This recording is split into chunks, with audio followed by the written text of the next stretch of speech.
The team, we know, to start the conversation. Okay. I'm going to have to ask, because the next conversation is our panel, our first panel for the day. I'm going to ask them to walk with me because I've noticed the stairs are those of love. We have to hold each other.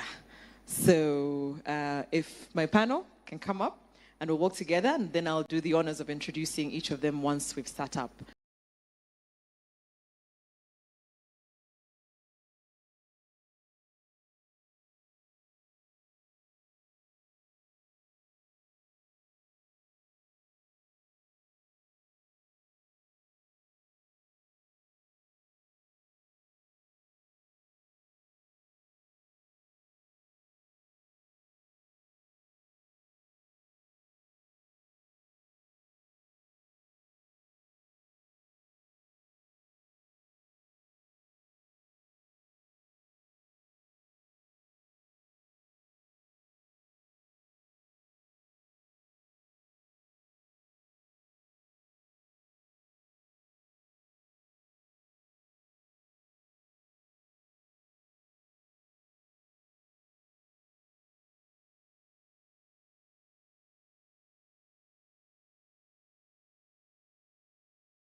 I can actually shout, so if you switch off the microphones, I'll amplify.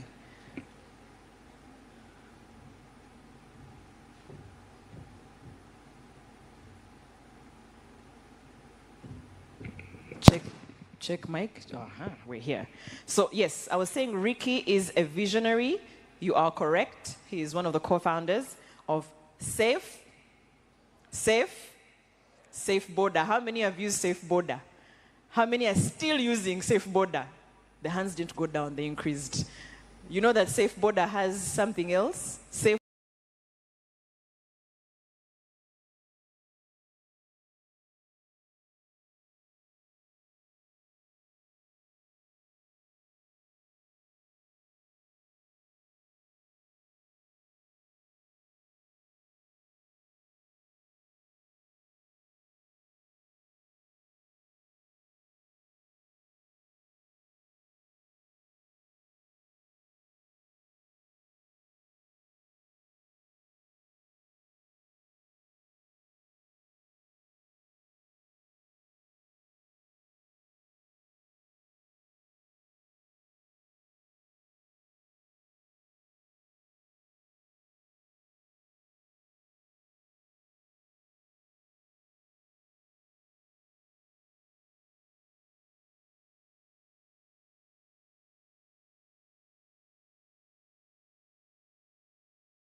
Yes, of course, she represents the young people in this room, but also she's a brand.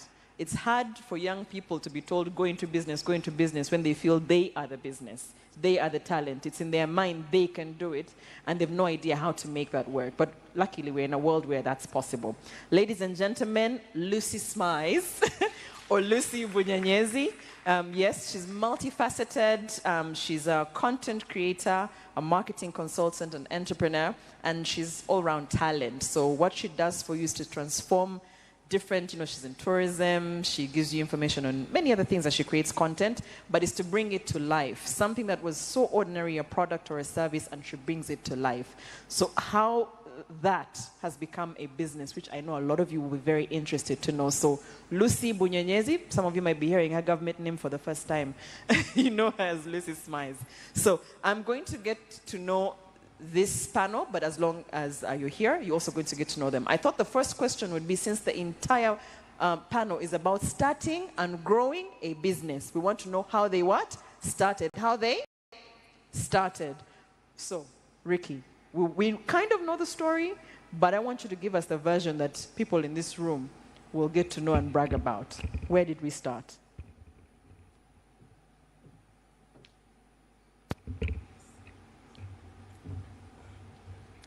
Good morning, everybody.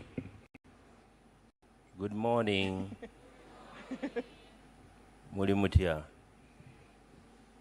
My name is Ricky, rapper Thompson. For all the years, I've always had issues with my name. Yeah, Thompson. In some places, they call me Papa. Now I have a new baptism. I am Johnson. I know. Yeah, just need to do an edit. A little bit about my story. I just want to say this probably. When Lucy was introduced last, I felt like, okay, now this is more next gen than some of us. Exactly.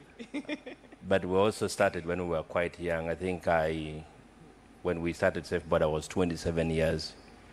It's been 10 years, so you definitely know I am the next gen. Yes. A little bit about me, and in the shortest summary is that I'm one of those young people who boarded the bus, and I found my way to Kampala with almost no relative, no friend, and started my hustle. Just like most of us from the north makes very good security officers. I was one of those with a company called Security Plus, Uganda Limited. I also worked with Sex Security. I also worked with the Kamwesi Hostel, the faster Kamwesi Hostel in Wandegea, not the one in Moves. Most people know the one in Moves, but yeah. Kamwesi started from Wandegea. That's where I was in the year 2009. After that, I found my way into the border industry as a rider. Luckily, I got a border, found my way into the industry as a rider. We call ourselves border drivers because we get the same permit anyway. But I found myself as a rider in I started official around 2011. 2012, I became innovative. I started showing people Kampala when I was a visitor in Kampala in the year 2007. I started what they call the Kampala border city tours. That's it.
people that can do that, they are a handful.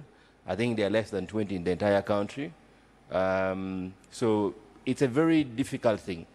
And all of us are vulnerable. Even if you're riding with the most professional rider, it is important for you to wear a helmet. So I started up as an advocate of road safety, and a lot of people followed me up, and we turned it into a business.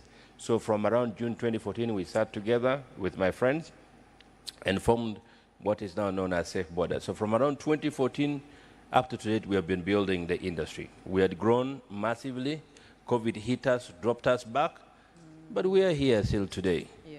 As young entrepreneurs who are coming up, just know that the journey is not as exciting as you might see. So be ready to face the real world. And yeah, you know, every time you make a mistake, we have so many things going on in our own lives. We have so many things going on in our businesses. But the best thing that you do is to learn from it and probably click next and be a better person. Thank you. Wow. Yeah, and he said the business journey is not as exciting because you'll hear the years, you'll hear the amount of money that is being made, the strides, the scaling, and you think it's easy, but it's not as easy. But I think it's a good thing we have them here. I want to go to Lucy because, I mean, for example, your initiative walking around Kampala and all the other things. First of all, it's taken a while for content creators to be taken as a serious business, for you to even sit here and be considered part of a business panel. It's because the world has sort of seen that, oh, okay, wait, there's a whole industry of young people who are going into this.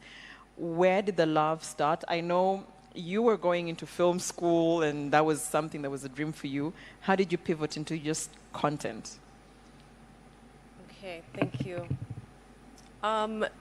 So like anyone who's tried to enter the creative space, I think it's not always been the easiest thing to convince even parents about.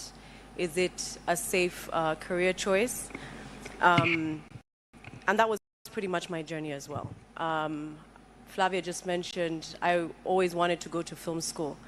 Right from, I went to boarding school at 8 years old. I went to boarding school in Kenya. Don't worry, I was loved.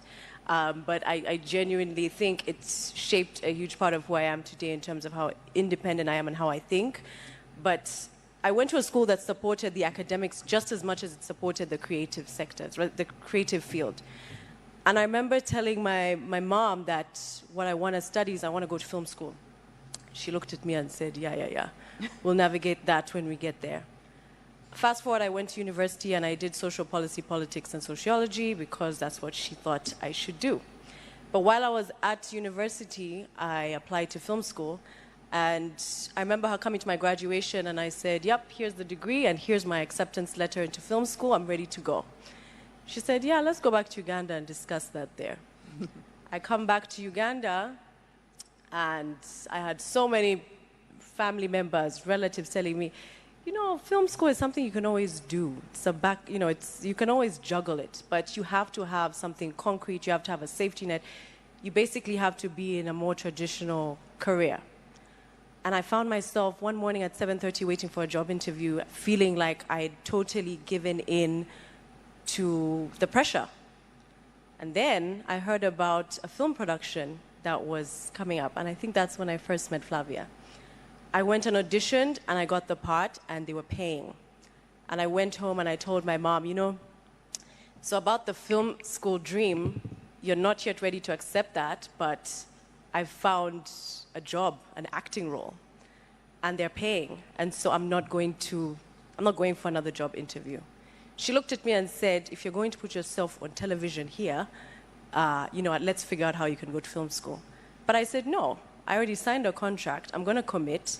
And perhaps this will be a taste into the film industry that I'm craving and chasing. And so I did. And we worked on that project together with Flavia and a bunch of other talent here in Uganda. And it hit a few hurdles, I think, along the way. But importantly, we had a premiere. And I remember my mother coming to that premiere and being shocked because this was a production she didn't think was done in Uganda. She appreciated it. And she said, you know what, this looks like it's a serious thing. And eventually, I did go to film school. And she said, you know what, let's start with doing a summer program. I went to New York to do a summer program. And after that, I applied for my conservatory program, and I applied for a scholarship, and I got a 50% scholarship off. And my mother then realized, hold on, maybe you have a gift. Works. Maybe. So I did that. Stayed in New York for about 3 years, and my plan was to always come back home, contribute to the industry. But while at film school, I was doing acting for film, but I still had to learn how to direct. I had to learn how to screenwrite. I had to learn how to edit.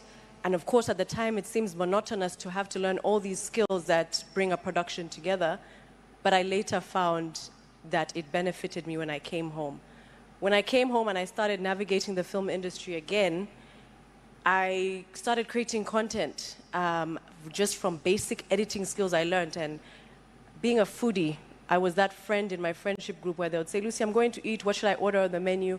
I created Forking Around Kampala, which was a platform that was going to showcase where to eat, where to dine, where to, find food in Kampala. And at the time, the digital marketing space was not so big at the time. Influencer content creation was not huge. But within the first 4 restaurants I featured, I monetized. And I stopped and realized, now while the film industry is growing and this industry is also picking up, I started earning more from this industry. And that sort of led me into finding a way to still do visual storytelling through travel, through food, through lifestyle, but also celebrating the culture of Africa and Uganda. And that's how I've managed to navigate this space, and going from not just being the face, but also now consulting through digital marketing and helping brands maneuver how to understand the power of social media marketing or digital marketing. And yeah, I hope that's a long-winded answer, I think. No. But Thank you so much. She's talked about her passion and how important it is to skill around your passion. It's one thing to want to be at film school and to learn all those things, but equip yourself around it. Yeah. Don't just say, I'm just an actress. Edit, produce, learn the scripting and all of that. I'm guessing your story, Patrick, is obviously way different. You did not go to New York for film school. So a few years ago, what was the start for you getting into, human management and just, innovating around that? I didn't go to film school, though I tried drama. You tried drama, okay. Yes. So, as you mentioned in the intro, I have been involved in enterprise since I was 15 years old. This year I celebrated 50, so 35 years ago. Then I was looking for an extra penny because pocket money was very scarce. They would basically get you a tin box full of clothes and soap. And then you go and, they've paid school fees. There's food at school. What else do you want? Yeah. And the pocket money was always just in case. So I saved on my pocket money. And that was 1990, when I was in my S4. So built up, some savings. And that time, Uganda Waraji was only accessible to the elite. Okay. So I thought that I've seen many people drinking this drink, so I'm sure if I got my hands on some, I would sell it and get a profit. I don't know if that's where we saw the story going, but I was a bit worried there. Yes. So Yes. my mom had a shop, so I would always see that It was a fast-moving consumer goods. Yes, you sell some things and you get some money out of it. But of course, it was illegal for me to do that. So using my money, I bought the first carton of Uganda Waraji and I headed off to the east. Got onto those, not the borders with engines, but the cycling ones. Yes. And put my box on, tell the border rider to carry the box. I will cycle because I couldn't risk my goods. And so we went distributing to the hotels, and we're selling at double the price. So Double? yes. Uganda Waraji was difficult to get, so you had to pay premium. So the lesson for me there was doing business for the money. Yes. 4 years later, I was now at university in 1994, and again I heard about the opportunity of there was no food in Kigali, Rwanda, because the war had just ended. Yes. And the only food that was there was WFP, World Food Program, and I was like, there's this UHT, it's long-lasting. Yes, the milk. Yeah. I don't think many know it, yeah. The yellow little box. Yes. So again, from my savings, carried the first carton, and I would always make sure I did a quick turnaround. Load the goods, go, distribute it, get the money, come back, and be ready. Sleeping was on the bus. Okay. So then I built. But I hit a wall, and when I mean hit a wall, death to the business. I built up so much capital that I was able to load a small pickup truck, headed to Rwanda. At the border, there is 3 trailers loaded with UHT. Ah. I'm like, I don't remember seeing as much market. So one of us has to hit the market first. Yes. Yes.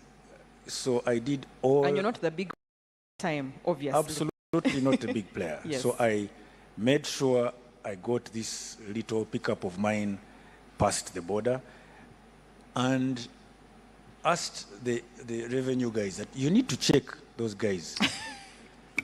Because what they're bringing in, is it only milk? And then as I left them answering that question, I raced to Kigali. But lo and behold, the truck phoned me. And that ended my business. Oh. It ended it so badly that I literally had to give away the remaining bits of milk because I remember my policy was double the price. Yes, so you're more expensive. I was so much more expensive. I was so inexperienced. I came back and focused on books. Because all my savings, I had to run away from the pickup guy. But so you didn't pay him? he remained with some milk. There might be a lesson on integrity later. He remained with milk, so I didn't leave him idle. Yeah. But why do I tell this story? So I came back, I was studying economics at campus. I finished the course. I then was fortunate to get a scholarship. Did econometrics, which is basically economic statistics, and got into the data space. This was way back. So I liked mathematics, and I started working for a UN development program. Because of my economics background, I always remember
for that. The problem that you're solving, it's Yes. very key, yes. Eventually they will. So I was earning the money, but it suddenly clicked that the pain or the reason why the business people were not operationalizing these plans was because they had a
Or now it's this issue, you build onto that. So sometimes you build as you go along, and some of you are afraid because you want to perfect the formula. I want to quickly jump to Gloria first. I mean, I can't count how many times I've gone to any of the Endiro branches and enjoyed the coffee or the meals, and I can tell the systems work, the people work, I get the idea.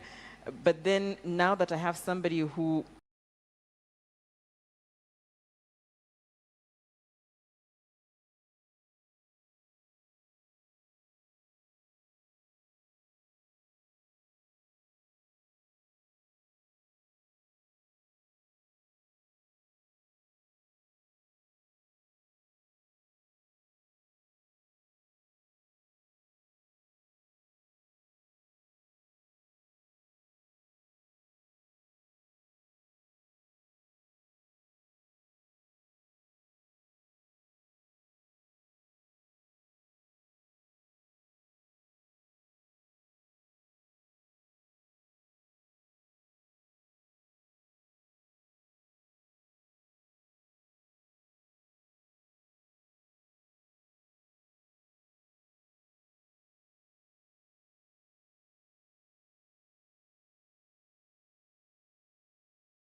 ...7 years before, he took me back to that place in Rakai where I asked about these children, and he said, Gloria, I want you to go back to Uganda. I said, what? Really? Uganda? I said, yes, I want you to go back to Uganda, and I want you to work with those young people who are now, they were children at the time, but he said, now they are teenagers, and I want you to go and be a big sister to them. I thought, wow, okay, interesting. But I had always liked young people. I'd always worked in ministry with young people. I love young people. That's one of the reasons I was so excited to come and speak today, because I really, really love young people. And so I came back to Uganda really to be a big sister to young people. No idea about business, nothing like that in my mind. I mean, I really didn't like business. I hated even maths. Anyone that would tell me, I would be like, are you crazy? But I really wanted to help young people. And so I started volunteering at a children's home. And I saw the lack of basic needs at that home. Food. Every time I would show up, the mother of the house would say, we don't have anything to eat. I had just come back from Bible school. I was trying to figure what to do.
Intrigued to understand how, because like I said, I have been to Endiro multiple times. And for you to say you didn't know a barista, you did not know an espresso machine, but your coffee and everything is organized in a certain way, it speaks to how you've understood how to set up the systems, how to set up the business. And I like that you've spoken from that angle, because then there are people in this room who've let their guard down saying, oh, okay, thank God she didn't know everything and it wasn't perfect. But I wanted to come back from Patrick's conversation on people and bring it back to the one who, more than any of us, dealt with people, you know? Because when you look at the Safe Border story, you're talking about, I've got my friends and I've got the guys, it's people. Even till today, you're still dealing with people.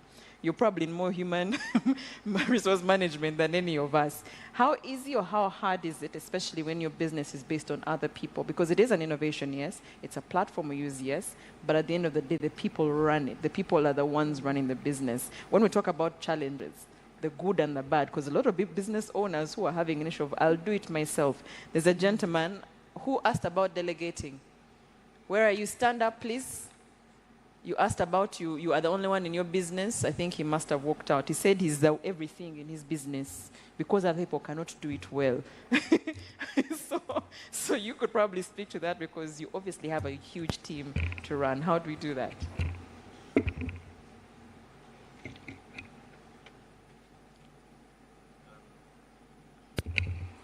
Okay. I'll talk about people in twofold. Yes. Like there's the partnership that we get into and the staff that we get on board, and they help us build the business. And but I also have this huge network of like the borders and and the safeguard drivers that we continue to work with every single day. One of the global leaders made a statement many years ago that leadership is about going beyond oneself. And what every person here wants and what everyone wants in the world is to have an opportunity to be listened to. So from like the larger network of our border drivers that we work with, they only want one thing: listen to us, give us time to speak to us. Unfortunately, you can never have enough of that, but we always provided an opportunity to engage our people. I think just to give you an idea is that when we started Safe Border in Chebando, in a small room of 150,000, we recruited like up to 150 or 200 people. This is before we received the funding. And our business model at the time was that you pay 10,000 every week, and you get a smartphone, you get access to the customers, and you get a smartphone, reflectors, helmets, all of this, you'll be getting it for free. It reached a point after around 8 months that we couldn't grow anymore. And in the field, with their nickname as Abo Mutwalo Mutwalo Butagwa, the people that charge you 10,000, that will never come to an end. Because after like 8 months, these guys realized that whatever you're telling us to pay for, we have already paid for it, and there is no reason for you to ask us for any more money. So we stagnated, we couldn't grow anymore whatsoever. Whatever you did, we already had a bad reputation. So what we did, myself and the rest of my partners, we got out of office. We said, now this cannot be done in office. We got out of office, we got the feedback, and we got out of office because we couldn't even convene a meeting. And we went to the different stages and started talking to those who were already on our platform and those who are already not, those who are not part of us. And whenever they could ask us about the Mutwalo, we would tell them, if you're Mutwalo, and we had to move all over Kampala. So the people always need to be engaged. Yes. But also on the other side, when it comes to partnership, it's, I was advised, but I also know that the best partnership that you will always have is to have people who think or have a different skill or bring something completely new to the table, what you already do not have. Yes. And the combination of us who founded Safe Border were completely different people. For me, up to date, all I think about is like my border riders and how they're going to be happy, and the customers and how they're going to be safe on the road, and how they can grow economically and become better. Yeah. While my other co-founders think about how we can get more money into business and then be able to expand and grow. And I'm like, think about that. For me, I'm going to think about this. When it also came to recruitment of people, I think, to be honest with you, you can never have the skill and ability to recruit and interview everybody. And we developed our recruitment in a way that it started with the most technical, you know. We go to the guys who know exactly what kind of skill set that we actually need. Then now, by the time it comes to my table, I am assessing the interpersonal relationship, your connection to the industry. I'm asking you the question that no one will ever ask you, and it's not an interview. I'm just trying to see if I want to go with you the following day to Indiro Coffee to have another coffee with you and probably have a conversation. Our principle or our setup is simple. Yeah. If I meet you today and I don't want to see you again tomorrow, that means I do not want to, it's going to be harder for me to work with you. So usually that's how we've been doing it. And we set different stages where we allow people within our team and ourselves as the founders of the business to actually have engagement with the different candidates that we bring on board. But aside, when we onboard new members and new staff on, to the community or to the business, you need to allow them to create an impact and change things. And that is usually very tough because a lot of new people come with new thinking and a new perspective about the same business.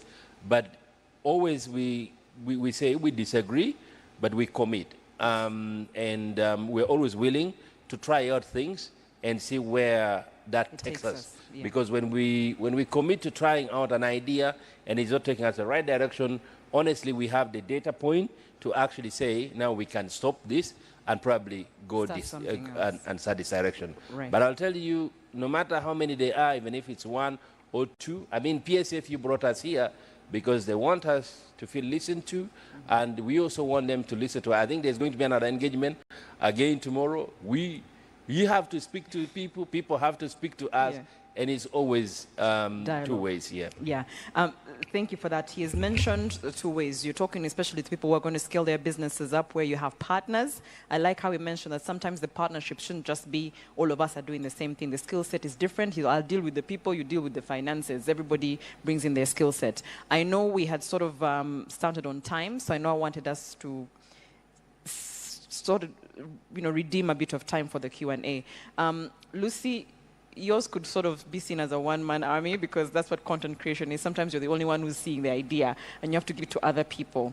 The people in this room who are professionals. I studied something, I'm good at something, and I'm going to do something, yeah? And if you can speak from that angle where you are the visionary, it's in your mind and you're not able to scale, for example, at the business level they are, of having 50 people on a team, 100 people on a team, what if you start small? What if you start with just you? How do you even move that to becoming scalable? How do you scale that at all? How do you scale yourself? I guess that's the question. Yeah. Yeah. I think I can maybe answer that in two ways. Maybe from, maybe if someone is trying to develop their brand online, the first thing I think would be to equip yourself with the skills. The minute you're anchored by relying on people to execute what you need to do, you have a problem. So for instance, I work with a lot of cinematographers, videographers, lighting, all these guys when I'm doing projects for brands. But I also did need to gain some knowledge about what they do and what obstacles they face or challenges they may have so that I can work more efficiently and smoothly when I'm working with brands. Some of the challenges I face, I think, is, or maybe also we can look at it from both ends. If you're starting up a business and you say, the first thing you say is, you know what, I need some creators to come and market my business.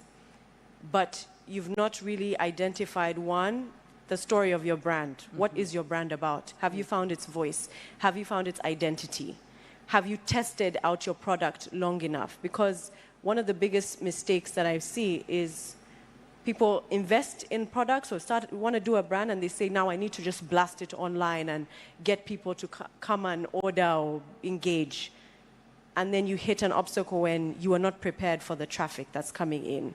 You are not prepared for the questions. So working with creatives, it's also important to do the work beforehand. I'll give you an example. A restaurant, for example, I know that's just launched in the market, had been open for 2 months. Hiring, training, and paying their staff for 2 months and doing private dining experiences, basically getting them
is not happy to see you.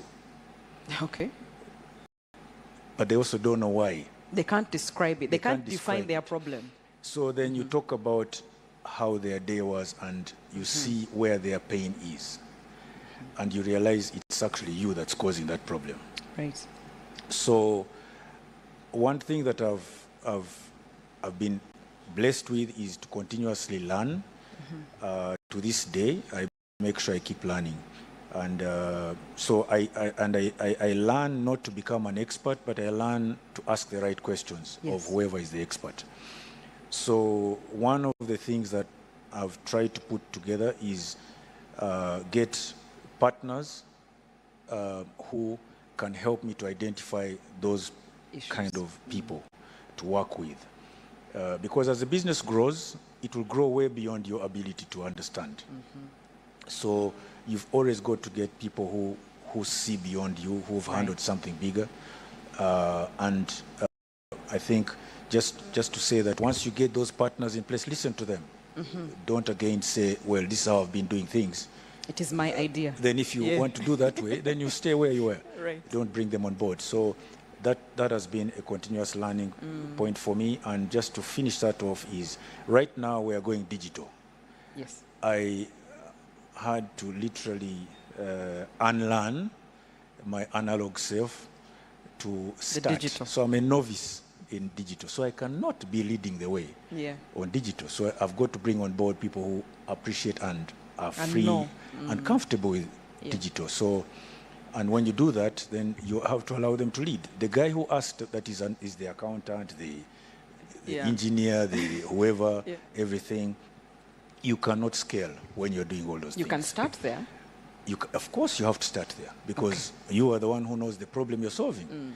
And if you're going to share that ability with others, you simply share the culture, the learning. I can't come and talk about what I did when we started 18 years ago as the basis for us to do a service.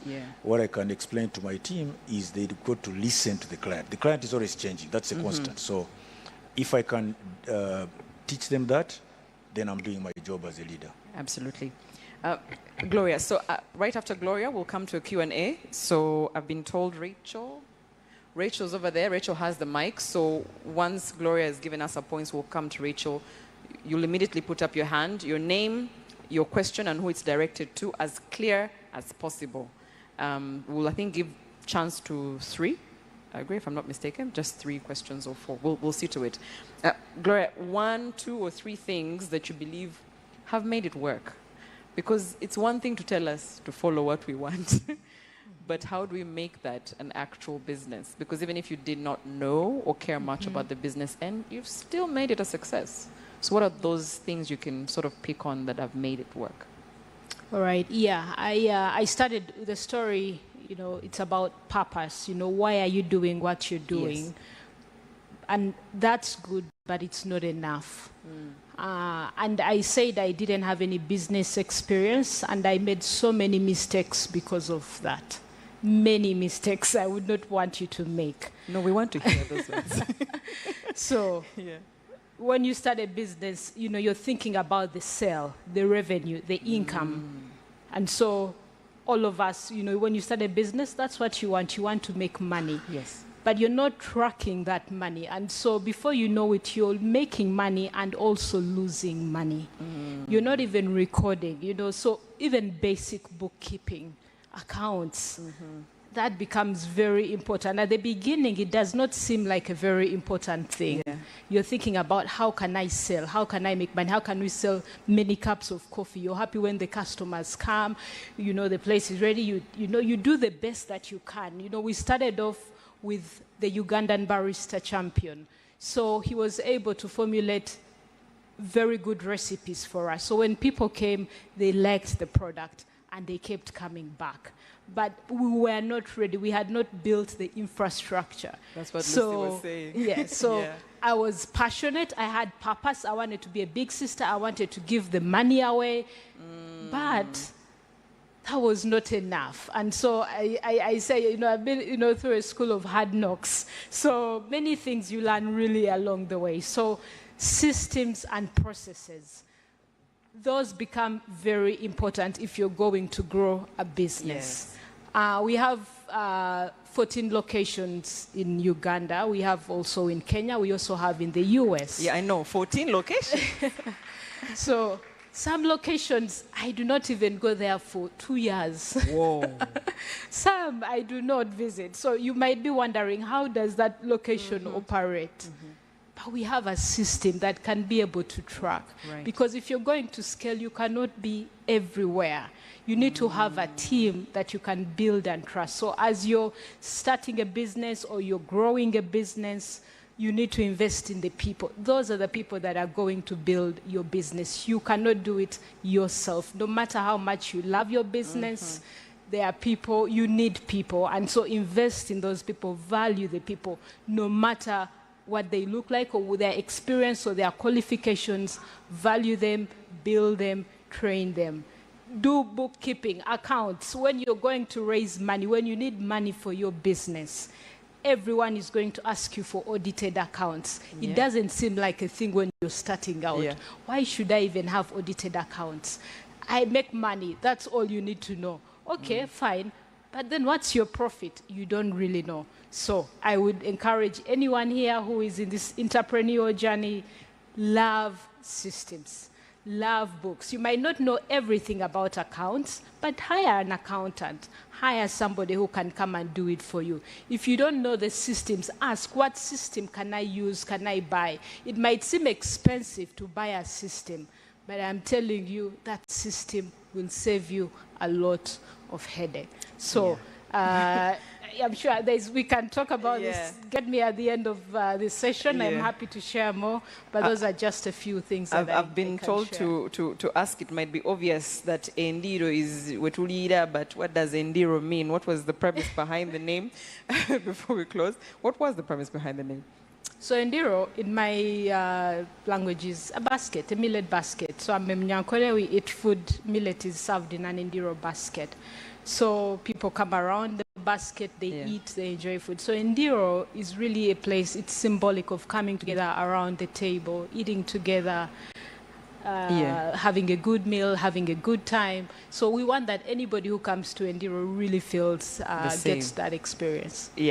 I've been I'm looking at the time, and unfortunately we started late, so I'm trying to redeem time so we can at least get the next panel on and have those conversations and then leave a round of questions and engagement for after that, just so that we don't, take room for the other conversations. But there was a separation principle there. You said the business made money, but it was my money.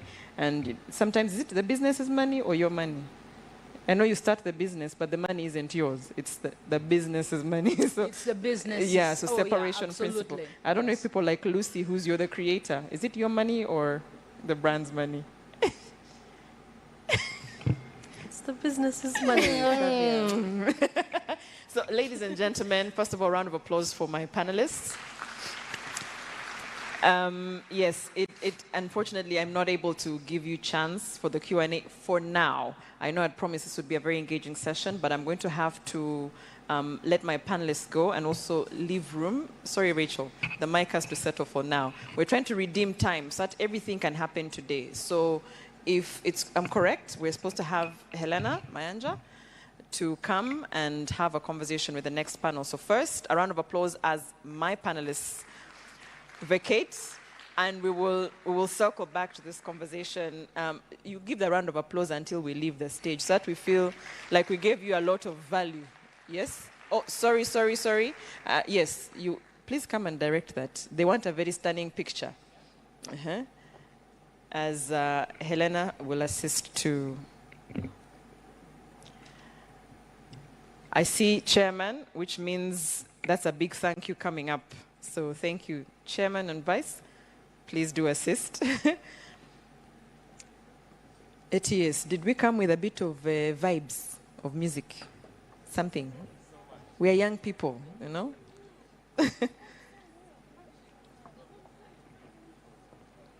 Thank you so much for sharing. Ricky Rapper Thompson, co-founder of Safe Border. We have Gloria Katsimet, CEO of Enduro Coffee. Patrick Mbonye, a CEO of Q Sourcing, Savtech Group. and of course Lucy Bunyonyezi as well, who was talking about her initiative, walking around Kampala, and a general work or business of content creation.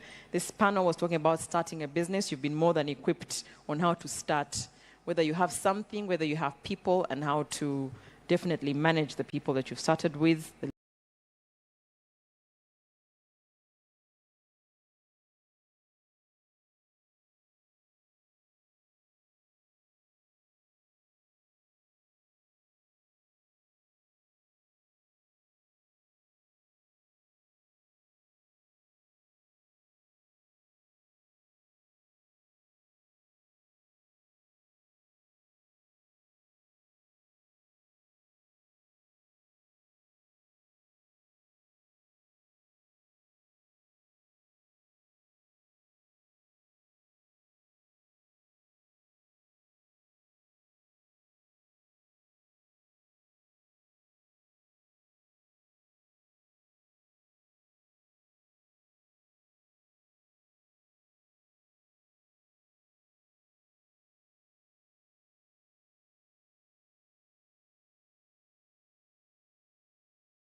Please take the stage.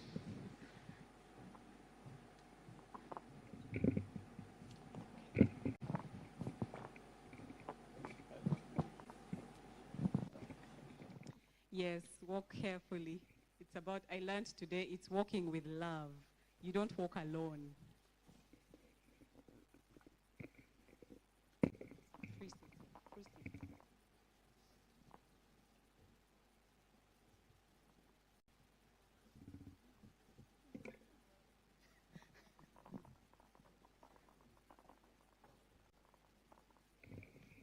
You know how we are as ladies, we have to color coordinate, make sure we are matching, what? Some of us are off, but it's all good. Okay, so good afternoon, ladies and gentlemen. My name is Helena Mayanja. I serve as the Head of Corporate Affairs and Sustainability at DFCU Bank. I am really honored and privileged to be speaking to these titans of industry. We have ladies here who are among the top taxpayers in Uganda. When I say, yes, when I say top taxpayers, I'm not talking about female entrepreneur top taxpayers. No, no, no, no. I'm talking about top taxpayers, period. We have ladies here who are paying it forward and teaching other people how to do business. They're skilling up other people. And they've been doing this for years and years. We have people here who have been part of the DNA of Ugandan entertainment.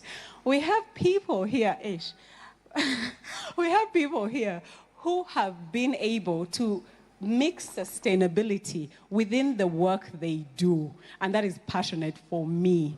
We have people here who have showcased Uganda on the Oscars. Imagine. Yes, a round of applause, please, with energy. So I'll ask them to introduce themselves and give us their journey. So I'll start with Mariam. Thank you, Helena. Good afternoon, ladies and gentlemen. Good afternoon, ladies and gentlemen. My name is Mariam Dagire. I am very many things you might think of in the entertainment industry. But lately, I term myself as an entertainment entrepreneur. I make money out of entertainment. I started out as a theater actress in school as a teenager. I was 15, and I went on to do commercial theater, and later started a theater company of my own with my colleagues, Katol Wama, Abem Chibi, Ashraf Simogerere, and John Segawa. Then later, I saw a gap of skilling young entertainers, people who loved to do entertainment but didn't know where to start, just like I was at 15. So I started the Mariam Dagire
and eyewear in places where ordinarily they wouldn't have.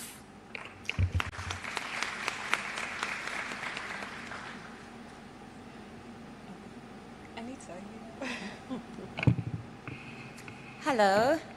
Good afternoon, ladies and gentlemen. Good afternoon.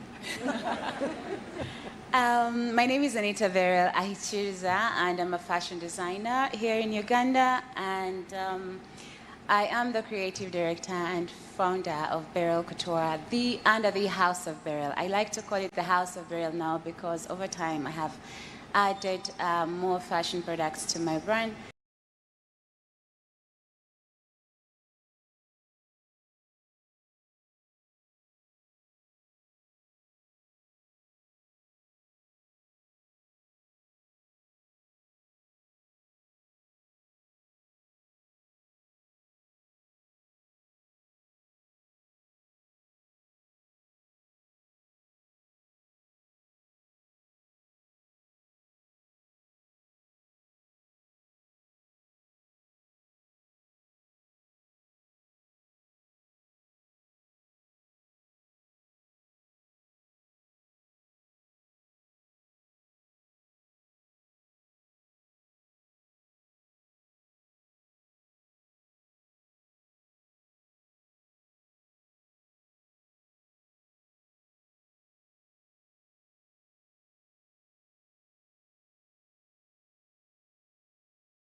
If you give me cooking, anything to cook, I'll cook, of course, because I'm a firstborn at home. We cook every day. I know how to do that.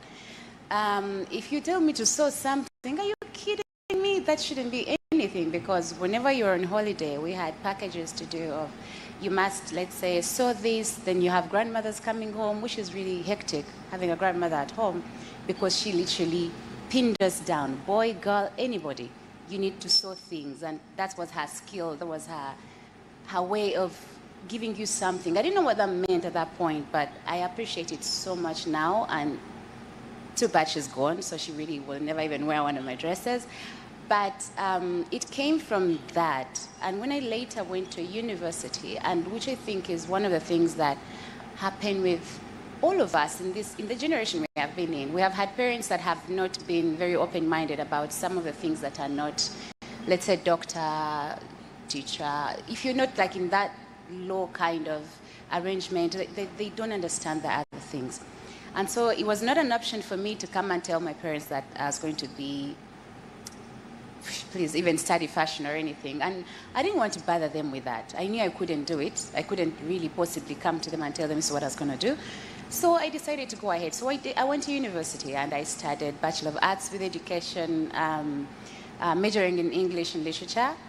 And I did my school practice and everything, and a lot, just like other people, I think, in my age group. As soon as I was done with that, I then got the blessing from my parents to join the fashion industry. And so at that was also not enough. I knew that while I was at campus, I did learn about the people that we had in the industry at the time that were really doing so great, and that was Slivery, and that was Santa, and so I learned from them. I realized that this was something I could turn into a proper career. So I'm trying to rush through everything because we could spend days doing that. But once I was done with my bachelor's, then I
When I joined the corporate world, that was still my dream.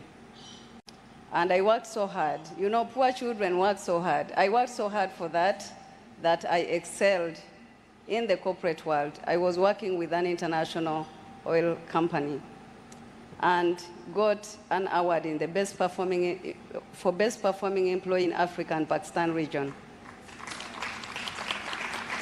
The thing about promotion is that sometimes it can take you out of balance. So I had a husband in Uganda and a child at the time. Now I have 5. All that fame I was going to be transferred to head the department. I didn't want, because as you know, African husbands are not easy to move around. So I had to choose between my marriage, my child, and my career. So I found myself, at the time I thought I was downgrading to business, but it was a promotion, actually. So the first business that I founded then was Sparkle's Salon, and that is why most of you know me for that. And it was founded just to make sure that we continue to have food at the village level.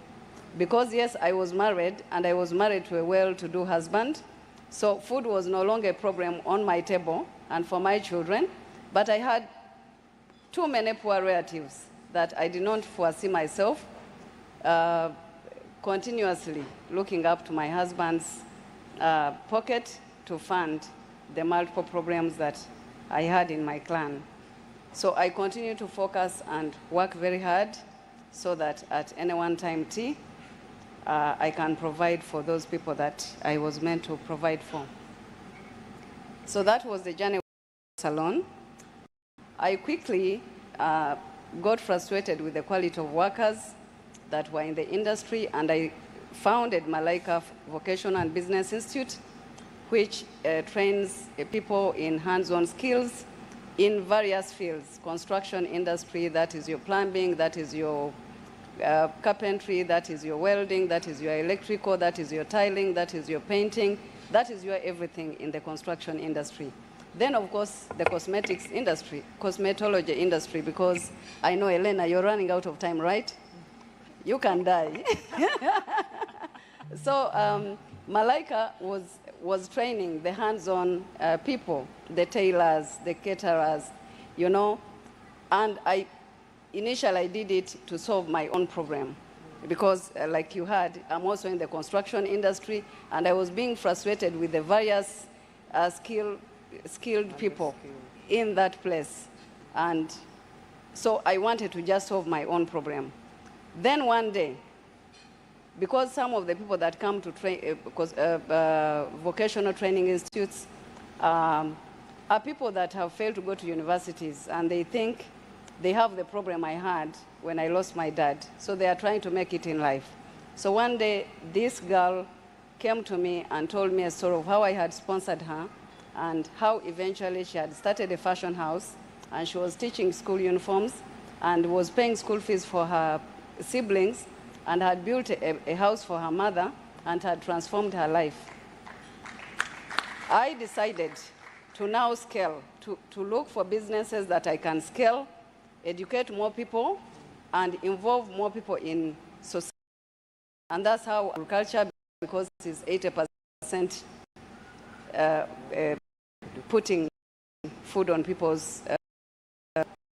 In that area, we not only educate farmers and improve on their farming methods, we also do aggregation and create employment in the up to processing.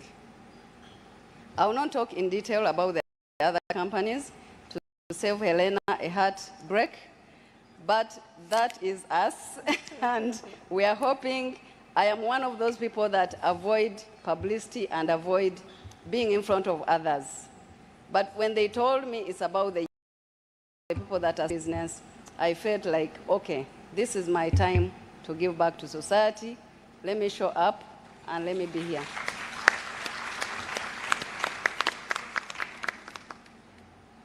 Thank you very much, Donna. Sophie, please.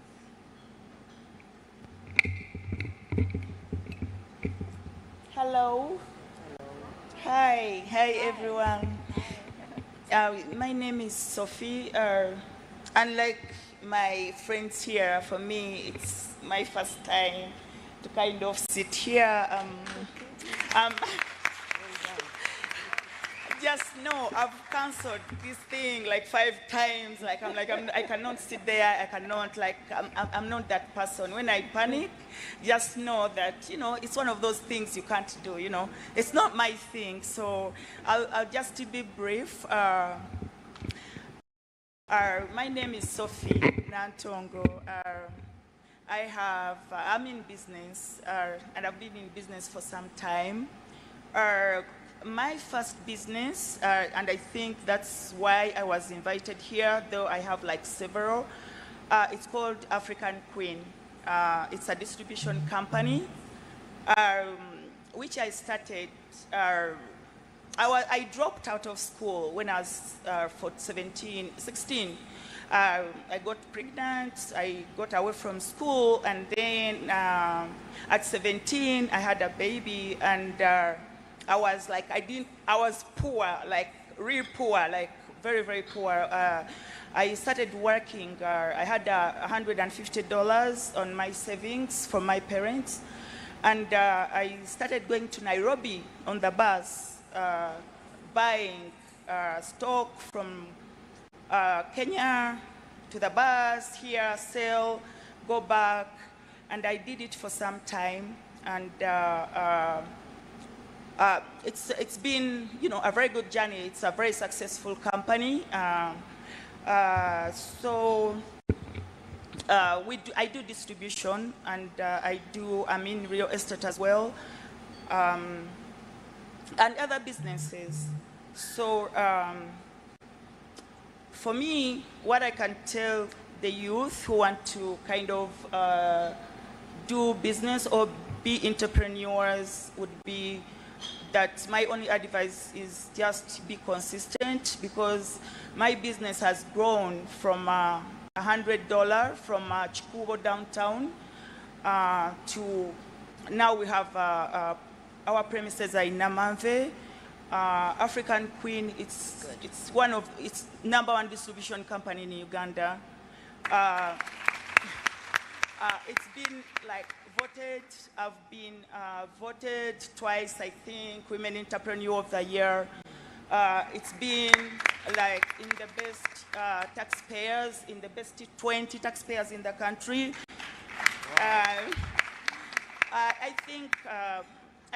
I don't know, I think I employ over 1,500 people, Ugandans, and yeah, I work with them, I try to train them, and yeah, I think that's it. I've done so well, isn't it? Thank you very much, Sophie. You have done splendidly. Thank you. For a first time, you have done incredibly well. Just so you know that Sophie is the one who encouraged me to go in real estate. I used to fear loans. You know, like taking $1 million, I would be struggling and shaking. Then she told me, you can take 5. You can pay it. So she has underestimated her. She really has. Her value She really in has. business, I mean, yeah. You can't be one of Uganda's top taxpayers and she's there being timid, like, but she's actually a formidable force. Come on. Yeah. Now, Sophie has, like she stated, directly, she is employing over 1,500. That's more people than is in this room right now. Yeah, sure. Right? So people can either make or break your organization, your company, your business, especially when you're just starting out. So Sophie, could you just share with us some of the gems and tricks you have had over the years of how to deal with people? Because people can either make or break your organization, your company. Yeah, with the African Queen, you know, people touch money all the time. Like, you sell, at any given time, someone is touching money. There's no way you can avoid that. But I was so lucky. I think God was so good to me. He gave me good people. Most of the people I started with when I was starting business, they are the same people I'm still working with. Wow. Or, you know, it's coming to 30 years or something. They are still, right. They are still, I value people. I love them. For me, my employees, they are my people, the people I work with, they are family, because I spend most of my time with them. So they end up being my friends, my family, and all that. And also, I trade them what I know, and I listen to them as well, you know. I listen to them a lot, and they've supported me. I can never, ever forget that. But you know, we are all human. You just put yourself in their shoes. Whenever you're doing something, just put yourself in somebody else's shoes, and then, yeah. But if you get good people and you train them well and support them and, you know, have faith and confidence in them, that you get results. There was a young entrepreneur in the room earlier who said he does everything, be it go to URA to pay taxes, go to, I don't know, pay for electricity. He does I think it was Blair. Is Blair still in the room? Yes. Have I quoted you? Am I correct? You asked these questions earlier, right? I took notes. So what advice would you give to people like Blair? My advice to Blair is you can't do it all. Like with African Queen, I have now a private equity on board. You know, there's no way you can attract like private equity. Actually, for me, I don't think I work. I'm not busy with all the businesses I have. I'm not busy. I delegate most of the work. Yeah, that's it. That. Yeah. Yeah. Thank you. So, Mariam, yes. I would like to change gears a bit. Okay. How have you successfully marketed yourself, and what opportunities do you see, especially for young in the female industry, female entrepreneurs in the different industries that they are in? It's about resilience. It's about being consistent. Be there, do what you're doing all the time. Ensure that people know that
price they can afford with trash that people are throwing away.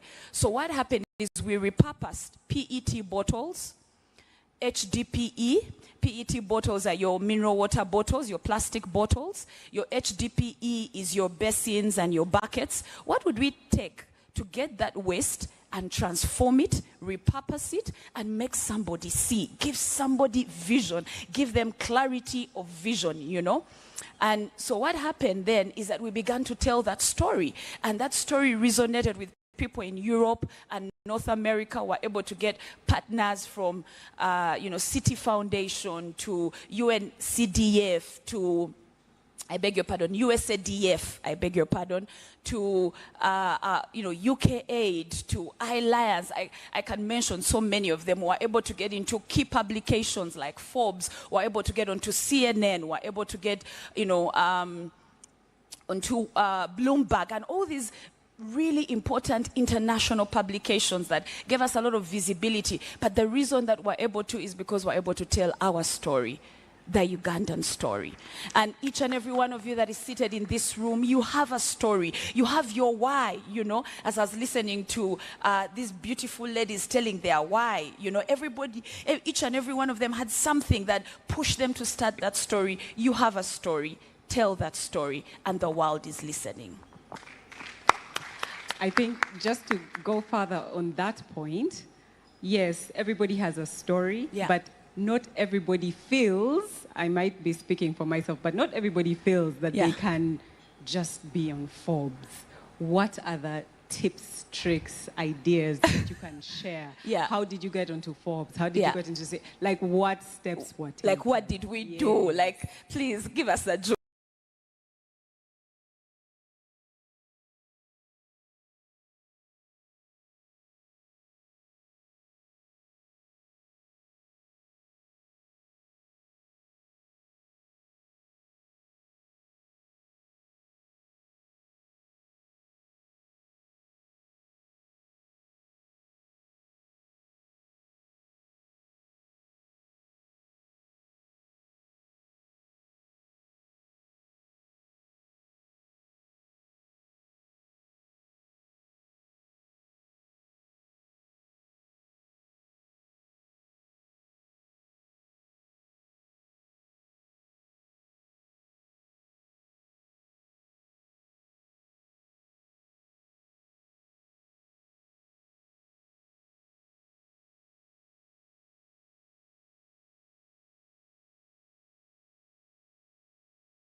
How far we had gone, how deep, and all these data and statistics. But we didn't know that they were setting us up for what was going to be one of our biggest funds to date.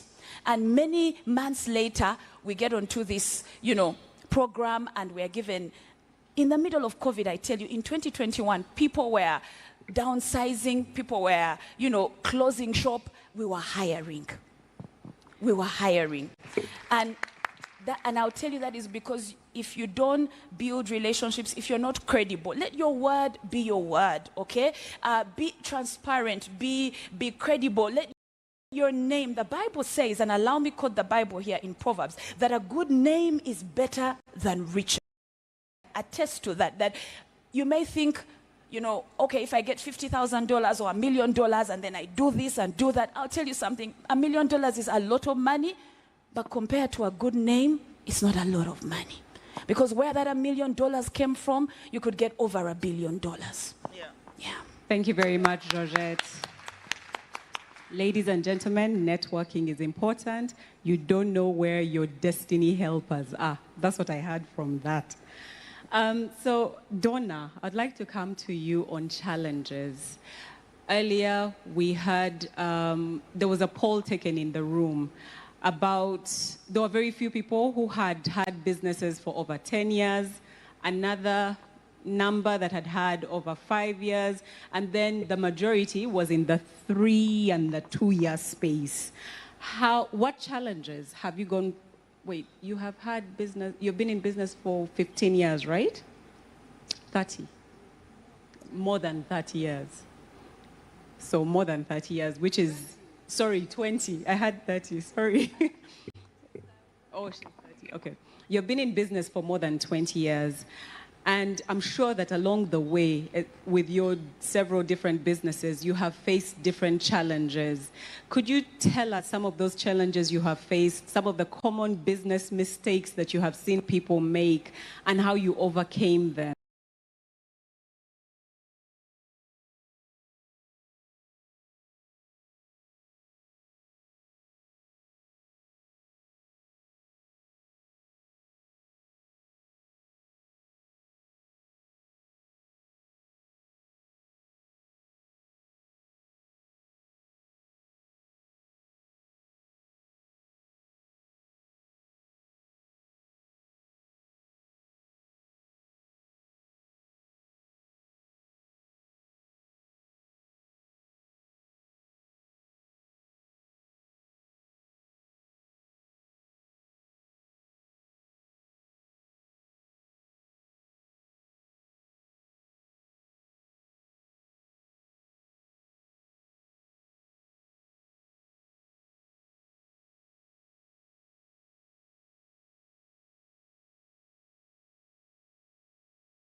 What emerging trends have you observed that are in the market now, especially for the youth entrepreneurs, the youthful entrepreneurs that are in the room? What emerging trends have you noticed that are on the market that could help them scale up their businesses?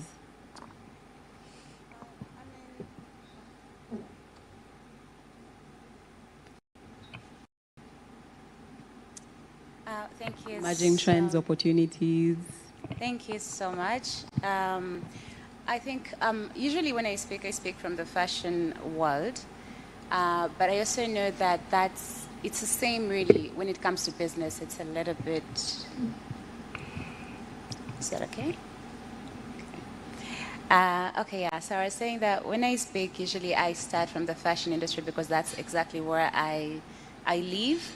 But I also know that business is business, and whenever I try to compare it, I realize that what I actually apply this side could also be taken into a different space, and it will also definitely work. When it comes to our side, I think that everything these days is going very digital, you know, like digital fashion, virtual reality, with the rise of like the metaverse and virtual environment, the digital world is becoming more and more popular now. And I think that the quicker and the faster our younger entrepreneurs jump on it and tap into it, the better for us. It is very easy, couldn't say easy really, but it's very possible for us now to have a product right now and have it out there into the world and even get to sell it before you even produce it, before you actually go into spending on production, actual production. I'll give you an example. When COVID was happening, I had my very first virtual fashion show.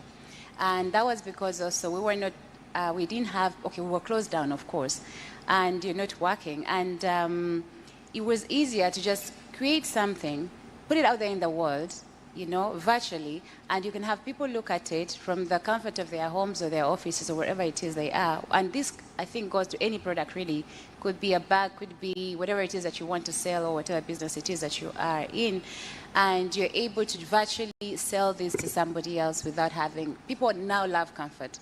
a lot. I want to sit here and I can open my phone, even the smallest gadget, and I can pick everything that I want to pick all over the place, and it finds me wherever it is that it.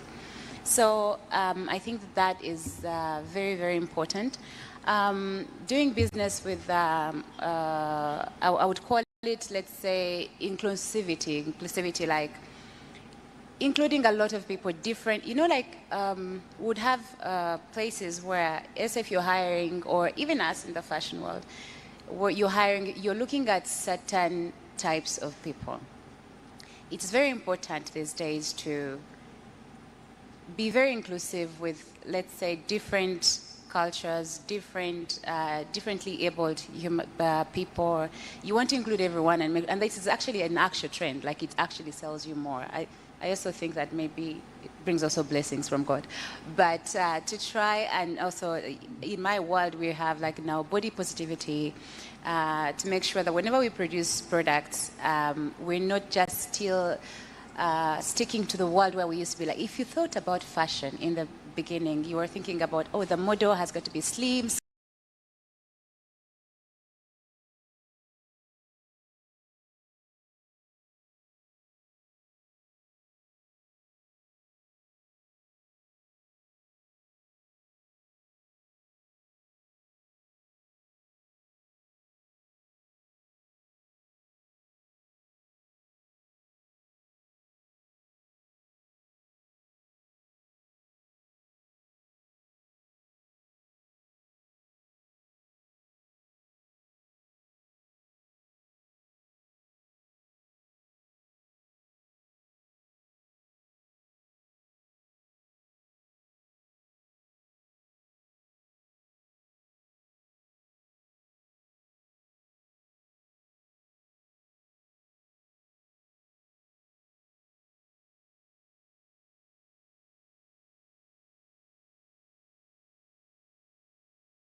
privileged to actually be privileged. You can be the privilege that the next generation has.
the Range Rovers will come, but think of those later in life.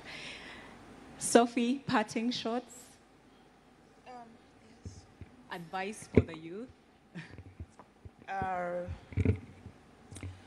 I think for me, it's I'll just say what I've said. When I told you that I started my business with $150, it is true. And I had a child at 17, and I was trading in the bus, Akamba. I go like on a Sunday, I'm in Nairobi. Monday morning, I go to the factory, pick my stock, put my stock back into the bus. Tuesday morning, I'm back here, clear taxes and all that, take to Chikubo, sell it myself, sell it, pick the money. Thursday, I'm in the bus again. Friday morning in Nairobi, picking stock from the factory, put it back. So I used to do like twice trips, back and forth to Nairobi. And I did it for some time. So why I'm telling you this is usually guys here I've spoken to, they are not consistent. They don't want the process. They think that things will just, I've done a business for 1 month, now I'm not getting money, now I have to close. It's not like that. When I got my son, at one point, we didn't have food for some time. And I was like, those guys from Karamoja long time ago, like we're all like, we didn't have food, but I kept on, I had a baby, I have to go to the bus, I have to work, but I kept on doing the same thing. And I'll tell you,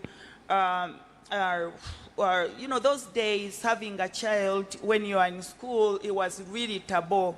So you couldn't go to anyone. No one wants you, no one wants to, nobody wants you, I didn't have my mother, but I worked in the bus, back and flow.